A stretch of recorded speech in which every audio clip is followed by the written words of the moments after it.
आपके सिलेबस में Indian polity या भारतीय राज्य व्यवस्था के नाम से एक विषय है और इसमें हमें भारत के संविधान को पढ़ना पड़ता है।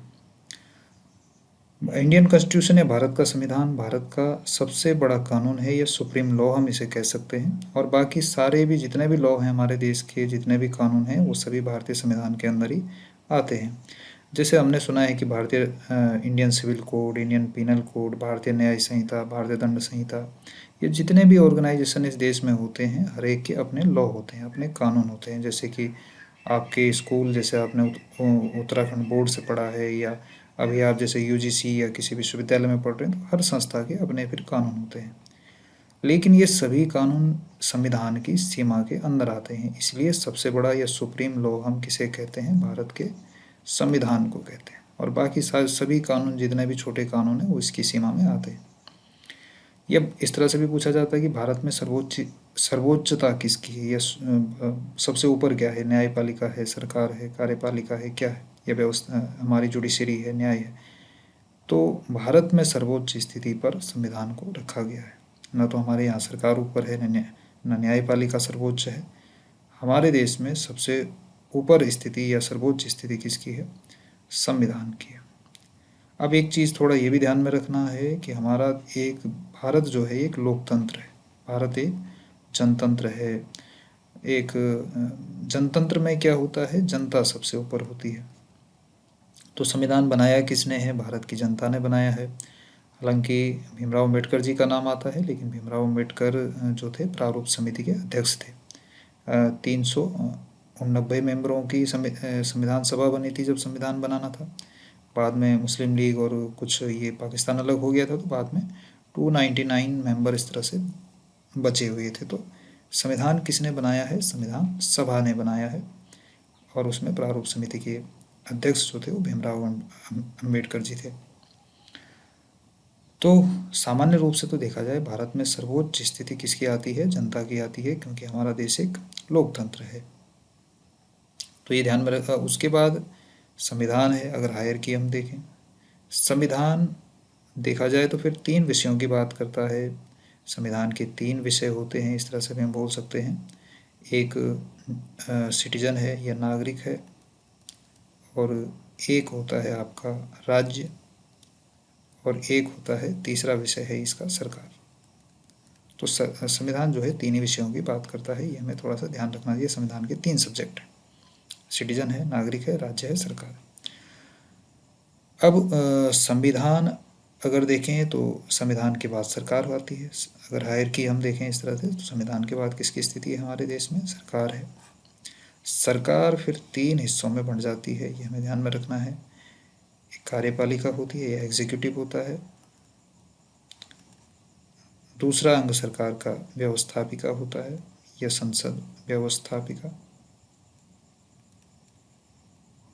व्यवस्थापिका बोल सकते हैं, या इसको संसद भी बोल सकते हैं। लेजिस्लेशन है ना, एग्जीक्यूटिव हो गया कार्यपालिका, जो कि मुख्य मुख्य कार्य, पूरे फंक्शनैलिटी जो आपको दिखती है, एजुकेशन डिपार्टमेंट, ये सभी ये कार्यपालिका में आ जाते हैं। व्यवस्थापिका में हमारी संसद आ जाती है। सभी कानून ये व्यवस्थापिका या लेजिस्लेशन सब कानून बनाता है। और तीसरी पार्ट होता है गवर्नमेंट का, जुडिशरी या न्यायपालिका।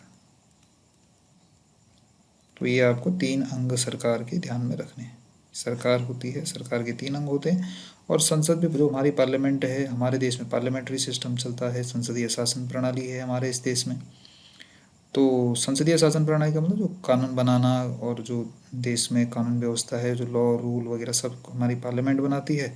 तो पार्लियामेंट के भी फिर 3 पार्ट हो जाते हैं। आपने देखा है, लोकसभा, अभी चुनाव भी हुआ था, लोकसभा के चुनाव से ही सरकार बनती है ना। एनडीए की जो सरकार बनी है लोकसभा के चुनाव से बनती है, ये लोअर हाउस भी इसको कहा जाता है।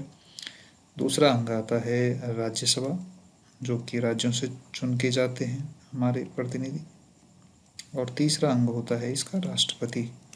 तो जब भी कोई लॉ हमारे देश में बनता है, कोई कानून हटाना भी होता है, कोई नया कानून भी बनाना होता है, तो एक बिल आता है। बिल मैंने, जब तक लॉ नहीं होता तब तक बिल बोलते हैं उसको। एक हाउस में रखा जाता है, फिर वो दूसरे पास हो जाता है एक से, तो फिर वो दूसरे हाउस में जाता है, और दूसरे हाउस से भी पास हो जाता है, तो फिर ये प्रेसिडेंट के पास जाता है। प्रेसिडेंट ने भी पास कर दिया तो ये लॉ बन जाता है।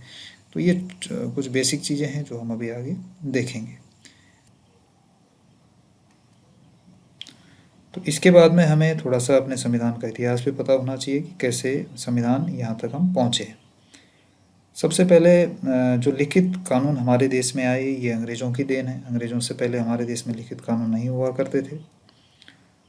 तो पहले जैसे आप पुराने भारतीय के प्राचीन इतिहास में राजा होते थे, तो राजा ने जो कहा या राजा को जो ठीक लगता था उस तरह से कानून होते थे। लेकिन लिखित कानून, ये रिटन लॉ जो हमारे पास में आए, ये अंग्रेज़ों की ही देन हमको हैं। तो ये हमें इतिहास ज़रूर पता होना चाहिए कि पुराने समय में किस तरह की व्यवस्था रही होगी। जैसे यूपीएससी जैसा एग्ज़ाम आप देने की सोच रहे हैं, तो आपको काफ़ी बेसिक चीज़ों का भी पता होना चाहिए कि पुराना समाज किस तरह से चलता होगा, किस तरह से कानून व्यवस्थाएं होती होगी। तो पुराने समय में जो था कानून लिखित नहीं होता था और राजा सबसे बड़ा न्यायाधीश होता था। जो राजा का निर्णय ही अंतिम होता था। तो इस तरह से ये कुछ जगहों पर न्याय के अधिकारी रखे भी जाते थे। प्राचीन भारत में अगर हम देखें तो जैसे मौर्य काल में जो आचार्य चाणक्य थे, आचार्य चाणक्य की किताब या कौटिल्य की एक किताब मिलती है जिसका नाम अर्थशास्त्र है। तो अर्थशास्त्र ये कहा जाता है कि पहली कानून प्रकार की किताब थी जिसमें कि राज्य को चलाने के नियम उन्होंने बताए थे। तो लिखित कानूनों को हमें ध्यान में रखना है कि पहली बार हमारे देश में अंग्रेज लेके आए भारत, और हमारा संविधान जो है 26 जनवरी 1950 से भारत में लागू होता है। ये भी कहा जा सकता है कि भारत जो रिपब्लिक होता है, गणतंत्र होता है, ये 26 जनवरी 1950 से ही होता है। 26 जनवरी 1950 से पहले अंग्रेजों ने कुछ और भी कानून, भारत शासन अधिनियम 1919, भारत शासन अधिनियम 1935, इस तरह के कानून चला करते थे हमारे देश में। अब संविधान की कुछ हेडिंगें यहाँ पर आपको दिख रही हैं। जैसे भारतीय संविधान का परिचय हमने देख लिया है, भारतीय संविधान किस तरह से बना है, किस तरह से क्या विशेषता है भारतीय संविधान के अंतर्गत ही सभी हमारी देश की जो पूरा सिस्टम है, पूरे सभी कानून है भारतीय संविधान के अंदर ही आते हैं। जब भारतीय का संविधान बना तो भारत वो संविधान सभा ने बनाया है, ये हमें पता होना चाहिए। और उसमें प्रारूप समिति के अध्यक्ष और अलग अलग समितियां थी। झंडा समिति के अध्यक्ष राजेंद्र प्रसाद जी थे, राज्य समिति के अध्यक्ष सरदार पटेल थे, संघ समिति के अध्यक्ष जैसे जवाहरलाल नेहरू थे। ऐसे अलग अलग समितियां थी। तो एक समिति थी प्रारूप समिति, ये थोड़ा हमें पता होना चाहिए। प्रारूप समिति के अध्यक्ष डॉक्टर भीमराव अंबेडकर जी थे। ये पढ़ेंगे धीरे धीरे हम, लेकिन फिलहाल हमें संविधान को थोड़ा सा एक ओवरव्यू हमें समझना है कि संविधान कैसे काम करता है।